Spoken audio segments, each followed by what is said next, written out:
rahimahullah ta'ala wa nafa'ana bihi wa bi'ulum fid-darini amin ya rabbal alamin. Summa shallil fardha ba'da jawabil iqamah.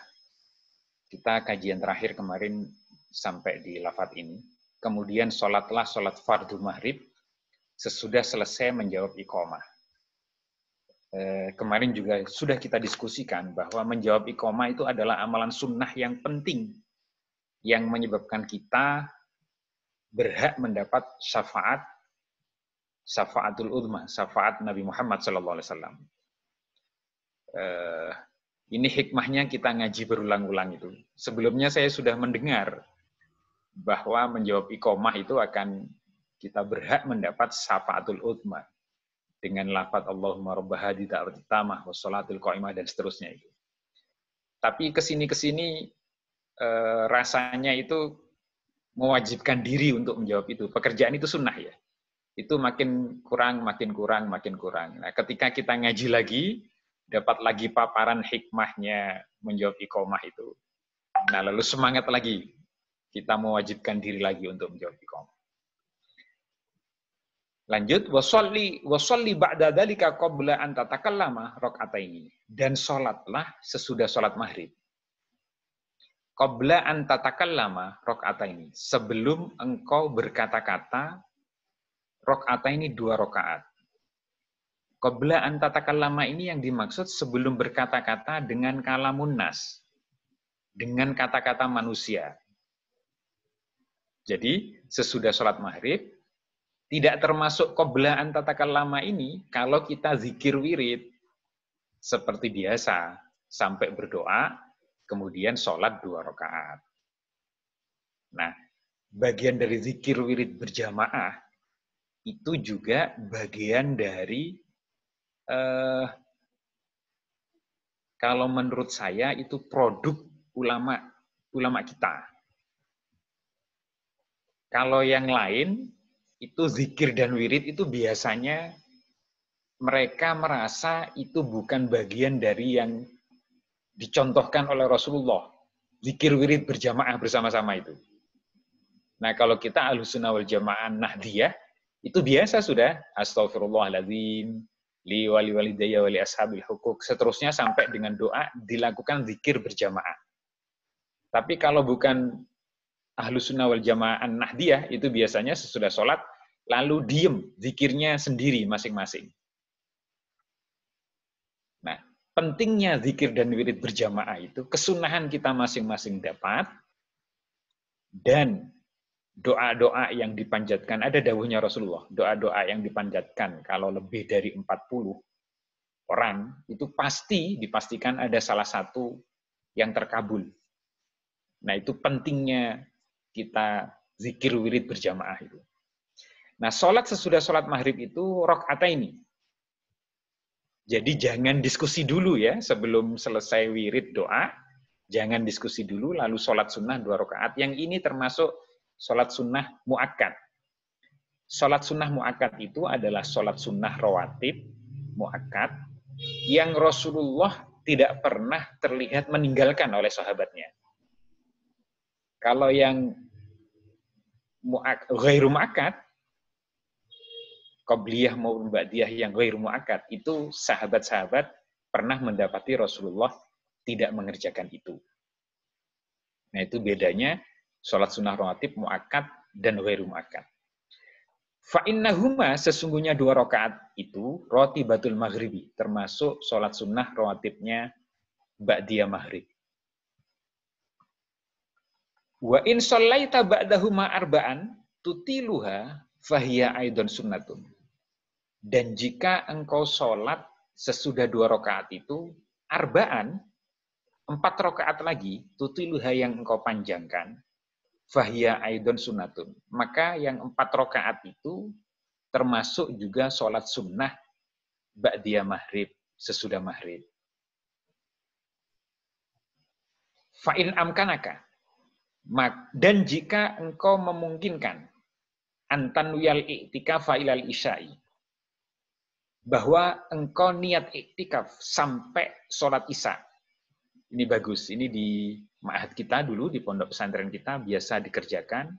oleh kita semua, zikir surat Yasin, Waqiah, Tabarok, dikit Ayatul Hirzi itu sampai Isya, sampai azan Isya. Nah, itu jangan lupa niat kita i'tikaf. Wa tuhyiya ma bainal isa'ani bis sholati, dan engkau hidupkan ma bainal isa'aini, antara dua waktu Isya bis sholati, dengan sholat.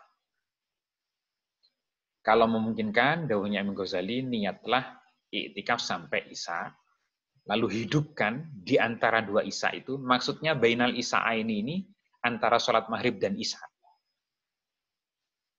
Jadi bukan sholat Isya dua ini maksudnya.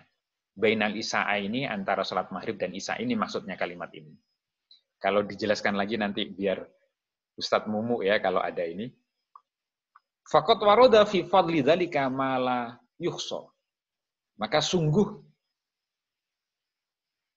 telah datang hadis-hadis maupun keterangan-keterangan sahabat fi fadli dzalika, tentang keutamaan sholat itu, ma la yuhsa, yang tidak terhitung bilangannya. Jadi banyak sekali keterangan-keterangan tentang sholat sunnah sesudah maghrib ini. Ditambah sholat sunnah 2 rakaat, ditambah niat i'tikaf sampai Isya. Wahya nasiatul laili. Dan Isya ini itu, antara sholat maghrib dan Isya, waktu di antara sholat maghrib dan Isya. Nasiatul laili itu adalah permulaan malam. Li'annahu awwalu nas'i, karena sesungguhnya awal permulaan malam ya di antara waktu sholat maghrib dan Isya. Wahia, dan sholat yang 4 rakaat itu sholatul awwabin. Oleh Imam Ghazali disebut sholat sunnah awwabin. Nah ini kalau diajarkan di sini itu 4 rakaat. 2 rakaat sholat sunnah awwabin, 2 rakaat lagi sholat sunnah awwabin.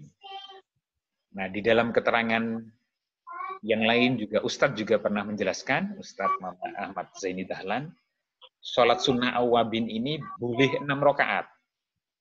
Sesudah mengerjakan sholat sunnah ba'diyah rawatib tadi yang 2 rakaat.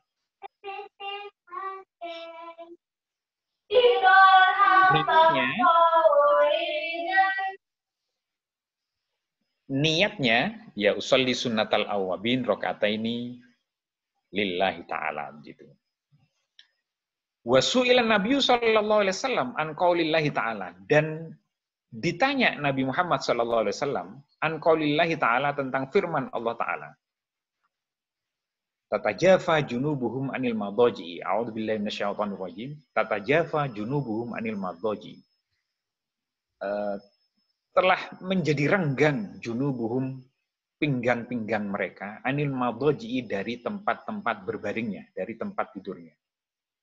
Apa yang dimaksud dengan lafaz Al-Quran ini, telah menjadi renggang pinggang-pinggang mereka dari tempat tidurnya, tempat berbaringnya. Faqala, yang dimaksud dengan ayat itu, dawuhnya Rasulullah, ya as-sholatu bainal isa'aini, ialah sholat di antara 2 Isya itu.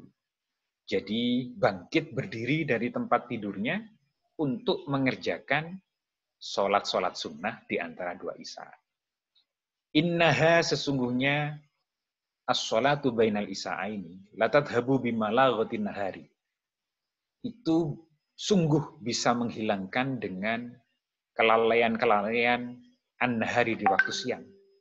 Wa tuhaddibu, dan menghilangkan akhirahu, kelalaian-kelalaian di akhir siang.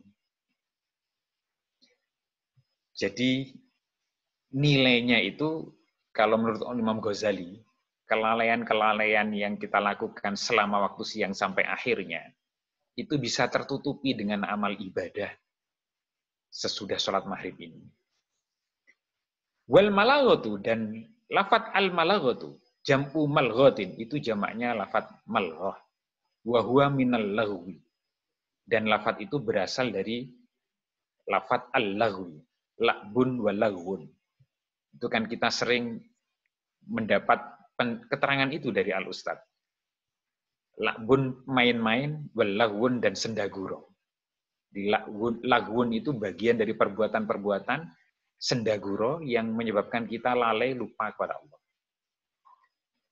Fa idza dakhala al-waqtul isya'i, dan apabila telah masuk waktu isya, fasolli arba'a raka'atin qoblal fardi, maka sholatlah 4 rakaat sebelum sholat fardu isya. Ihya'an, karena menghidupkan, 5 bainal adaini, mengisi waktu di antara 2 adzan. Nah ini bainal adaini ini juga bukan adzan 2 maksudnya. Bainal adaini ini di antara waktu qomat dengan waktu adzan. Antara waktu adzan dengan waktu qomat, bainal adaini. Sama dengan tadi, bainal isya'aini, bukan sholat isya 2 maksudnya. Itu antara waktu antara sholat maghrib dengan sholat isya. Nah ini bainal adaini juga gitu. Antara waktu adzan sampai waktu qomat. Ini kita hidupkan waktu itu. Fa fadlu dzalika kasirun. Maka keutamaan waktu antara qomat dengan adzan itu kasirun banyak. Wa fil khabari, dan menurut satu hadis, inna du'a, sesungguhnya doa bainal adaini, antara adzan wal iqamati dan qomat, la yuraddu, itu tidak akan ditolak oleh Allah SWT. Nah, ini di antara dasar hadis yang menyebutkan waktu-waktu mustajabah doa. Jadi banyak waktu mustajabah doa itu, di antaranya adalah waktu sesudah antara adzan dan iqamat, waktu sesudah sholat fardu, waktu sesudah mengaji Al-Quran, waktu di mana hujan sedang turun. Itu waktu-waktu di mana doa itu mustajabah. Jadi doa-doa mustajabah itu ada berkaitan dengan tempat, dan ada yang berkaitan dengan waktu. Tambah lagi yang dengan waktu itu, waktu di antara 2 khutbah Jumat. Itu waktu makbul doa. Kalau tempat contohnya, yang makbul mustajabah, tempat-tempat mustajabah, itu yang lurus dengan Maqam Ibrahim. Doa di tempat yang sebelahnya Ka'bah itu? Hijir Ismail. Hijir Ismail. Nah itu Mas Yatno punya pengalaman mengajak ibunya ke Hijir Ismail itu. Sama Mas Yatno ketika saya mengajak ibu itu, ibu bahkan saya ajak untuk mencium Hajar Aswad, tapi wah payah itu. Tetapi bisa ibu, lalu ke Hijir Ismail juga bisa, alhamdulillah. Cuman yang ke Hajar Aswad itu ketika saya dengan istri, kemudian saya cegah, jangan Mi, karena mudorot kalau perempuan itu. Ya pasti dipepet, disenggol, bahkan tidak semua ya orang-orang yang tawaf itu niat tawaf. Ada yang sambil tawaf itu lalu mencolek beberapa yang muda-muda itu, bahkan kejadian seperti itu. Nah kalau tawaf bayangkan itu, jadi bisa dipeluk juga, dipepet, diperkes dan semuanya itu menjadi lebih mudorot. Jadi untuk perempuan kalau saya menyarankan tidak usahlah mencium Hajar Aswad. Kalau laki-laki harus nyoba itu. Mengikuti sunnah ya, mengikuti sunnah. Summa sholil fardhu, kemudian sholatlah sholat fardu, sholat isya.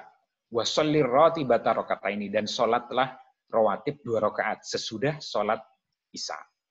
Jadi 4 rakaat sebelum sholat isya tadi disarankan oleh Imam Ghazali, sesudahnya sholat sunnah rawatibnya 2 rakaat.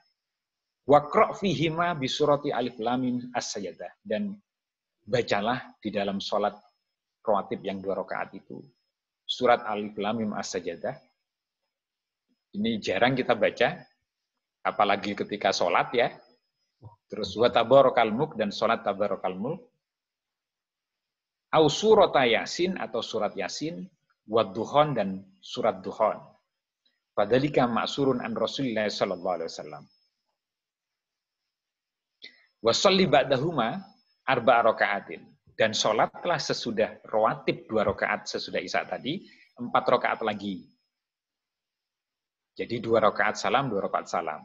Fafil khabari ma yadullu ala idhami fadlihi. Ada keterangan-keterangan hadis yang menunjukkan atas agungnya keutamaan sholat yang 4 rakaat ini sesudah 2 rakaat rawatib. Jadi sudah 6 rakaat. Summa shallil witra ba'da dzalika salasan. Kemudian sholatlah sholat witir sesudahnya 3 rakaat bitaslimataini dengan 2 kali salam. Jadi 2 rakaat salam, 1 rakaat salam. Au bitaslimatin wahidatin, atau dengan 1 salam. 3 rakaat langsung 1 salam tanpa tahiyat awal. Wa kana Rasulullah sallallahu alaihi wasallam yaqra'u fihinna bisabbihis rabbikal a'la. Jadi surat ini bisa kita hafal ini, sabbihis rabbikal a'la alladzi khalaq dan seterusnya ila akhirih. Wa qul ya ayyuhal kafirun, dan di rakaat kedua qul ya ayyuhal kafirun. Wa suratul ikhlas wal muawwidzatain, dan di rakaat yang ketiga surat al-ikhlas dan surat muawwidzatain. Wa in kunta aziman ala qiyamil laili, dan jika engkau berazam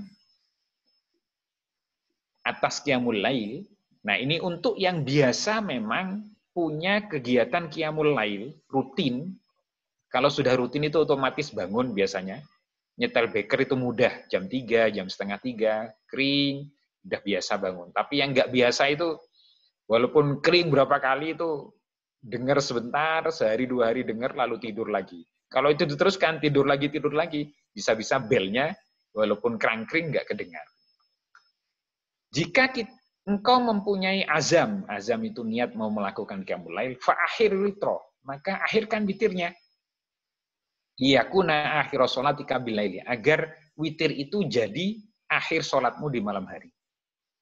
Nah, tetapi memang yang dimuliakan Allah, pemirsa yang dimuliakan oleh Allah, kalau kita tidak biasa qiyamul lail, maka witir ikutkan dengan sesudah sholat sunnah isya tadi. Nah, kalau di sini Imam Ghazali mengajarkan sebelum sholat isya 4 rakaat, sholat sunnahnya 2 rakaat salam, 2 rakaat salam. Sesudah sholat isya yang rawatib ada 2 rakaat salam, terus ada 4 rakaat lagi, ghairu mu'akkad, 2 rakaat salam, lalu ditambah lagi dengan 3 sholat witir. Summastaghil ba'da dzalika bimadharqati ilmin aw mutalatil kitab wallahu a'lam bishawab. Ini biar dilanjutkan oleh mamang-mamang yang berikutnya. Insya Allah ini sekitar 16 menit, 18 menit kaji kita pada hari ini. Bercerita tentang bagaimana sholat sunnah rawatib, sholat qobliyah, ba'diyah, sebelum sholat maghrib, sesudah sholat maghrib, dan sebelum sholat isya, dan sesudah sholat isya, termasuk witir yang diikutkan sesudah sholat sunnah ba'diyah isya. Nah, mengenai witir ini, kalau kita punya kebiasaan memang biasa qiyamul lail, maka sebaiknya sholat witirnya di akhir dari pekerjaan seluruh sholat sunnah kita. Kalau kita belum biasa, maka witir sebaiknya dimajukan sesudah sholat sunnah ba'diyah isya. Tapi kalau sudah witir dilakukan sesudah sholat sunnah ba'diyah isya, tidak perlu lagi sholat witir di akhir dari qiyamul lail kita kalau kita lalu bisa bangun malam.